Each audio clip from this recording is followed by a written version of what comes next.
Est-ce que tu dirais que tu es quelqu'un de réfléchi? Que ton ado réfléchit et utilise tout le temps le cerveau qui réfléchit?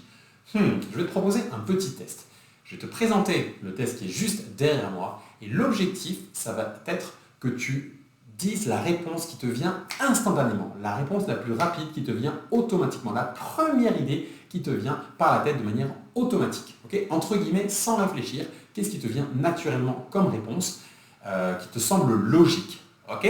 Attention, c'est pas un piège, c'est pas grave si la réponse après elle est bonne ou mauvaise, c'est pour faire un petit test ensemble. Ok? Tu n'es pas jugé, let's go. Donc le problème est le suivant.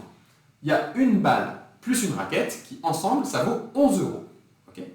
On sait que la raquette elle vaut 10 euros de plus que la balle. La question vaut donc que vaut la balle? Quel est le prix de la balle? Je t'invite à répondre instantanément, ne réfléchis pas, dis-moi la première réponse qui te sort par la tête.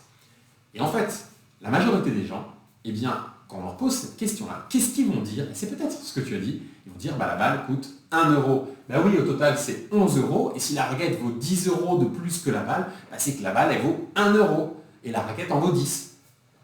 Mais en fait, si on réfléchit bien au problème, maintenant activons le cerveau réfléchi. Si la balle vaut 1 euro, et que la raquette vaut 10 euros de plus que la balle, c'est que la raquette, elle vaut 10 euros plus 1, donc 11 euros. Et donc si la raquette vaut 11 euros et que la balle en vaut 1, au total, ça fait 12, ça fait pas 11. Il y a un problème. Et donc, je te laisse faire le raisonnement, le poser, y aller à tâtons, mais en fait, on se rend compte que la vraie valeur de la balle, c'est pas 1 euro, mais c'est 50 centimes. Pourquoi? Si la raquette vaut 10 euros de plus que la balle, 50 centimes plus 10 euros, ça fait 10,50 euros. Donc, la raquette vaut 10,50 euros, la balle vaut 50 centimes, donc la raquette vaut bien 10 euros de plus que la balle, et 10,50 euros plus 50 centimes, ça fait bien 11 euros. Ok, donc là on vient de se rendre compte d'un petit truc, c'est que si on raisonne sur des problématiques de ce type-là de manière automatique, eh bien notre cerveau automatique il nous induit en erreur. Et ça en fait c'est un fonctionnement qui est extrêmement fréquent. Il faut savoir que, en vulgarisant rapidement, donc ne m'attaque pas sur les détails neurologiques de cette analogie, c'est juste une analogie générale pour comprendre le concept. Mais l'idée c'est que notre cerveau, en gros, il a deux fonctionnements. Un fonctionnement qui va plus être automatique et un fonctionnement qui va être réfléchi. Le fonctionnement automatique, la bonne nouvelle, c'est qu'il est automatique. Donc il est très rapide, il peut gérer beaucoup d'informations en même temps, mais par contre, il ne réfléchit pas, il fait des erreurs. Et c'est un fonctionnement qui se base sur la mémoire. Donc il se souvient de choses, il a des intuitions, et hop, il raisonne, il fait les choses de manière automatique. Et donc ça, c'est très bien dans la vie de tous les jours pour gérer la plupart des tâches, parce qu'il va vite. Par contre, dès qu'il faut réfléchir à un problème, il est très mauvais. Maintenant, le cerveau réfléchi, à côté de ça, c'est un cerveau qui est très puissant, parce qu'il réfléchit, il peut raisonner sur des concepts compliqués et vraiment trouver des solutions. Maintenant, ses limites, c'est que il peut raisonner avec peu d'informations en même temps, 6, 5 informations, pas des millions comme le cerveau automatique. Et puis il a la flemme, il n'a pas envie de s'activer. Donc il faut le forcer un peu à s'activer, ce cerveau réfléchit, sinon il reste endormi. Et donc du coup, ce qui se passe, c'est que la plupart du temps, on est en cerveau automatique, et c'est la même chose pour ton ado quand il révise les maths, ou qu'il est en train d'écouter les maths au collège, au lycée.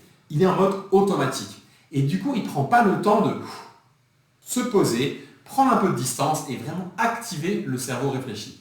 Et du coup, c'est ça qui va faire des erreurs, des tourderies, comme on dit, des erreurs automatiques, parce qu'il n'a pas activé le cerveau réfléchi. Donc, une des clés vraiment pour aider ton ado à s'améliorer en maths, ça va être de l'inciter à activer le cerveau réfléchi. Et pour ça, c'est simplement prendre un mécanisme conscient de travail et donc de se dire, ok, là, je vais juste respirer, me détendre, prendre un peu de distance et prendre le temps qu'il faut pour bien comprendre ce que je suis en train de faire, pour activer mon cerveau réfléchi, pour le forcer un peu à passer à l'action, justement pour arriver à bien comprendre.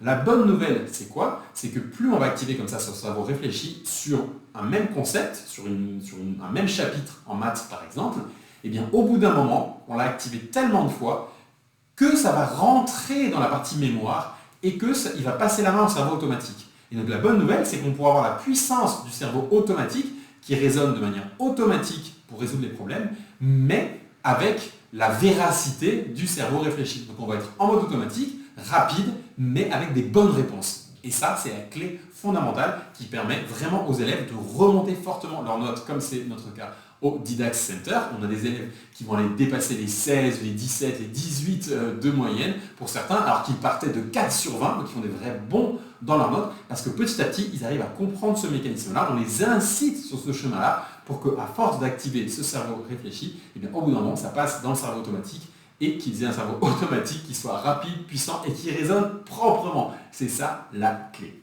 Donc, maintenant, si tu es intéressé pour que l'on mette ça en place pour ton ado, pour qu'on l'aide concrètement à faire ça, tu trouveras un lien sous cette vidéo pour réserver ton bilan de réussite scolaire. Il s'agit d'un entretien très simple pour faire le point sur ton ado spécifiquement, sur quelles sont ses difficultés aujourd'hui, sur quels sont ses objectifs qu'il veut atteindre et quel est le chemin pour pouvoir passer de l'un à l'autre, comment est-ce qu'on va faire concrètement pour l'aider. Et donc tu as le lien juste sous cette vidéo pour réserver ça. Et puis si jamais ton ado est déjà inscrit chez nous, alors rassure-toi, on est déjà en train de mettre ça en place pour lui. Et si tu veux recevoir des cadeaux, eh bien oui, on offre des cadeaux. Tu pourras trouver un lien sous cette vidéo qui te permettra de voir quels cadeaux tu peux recevoir et que faire pour les recevoir. Clique juste dessous pour découvrir ça. Sur ce, fais partie de ces parents impliqués dans la réussite scolaire de leur ado, fais partie des parents qui incitent leur ado à activer le cerveau réfléchi pour avoir de vrais résultats. Et on se retrouve très vite pour une prochaine vidéo. Ciao, ciao!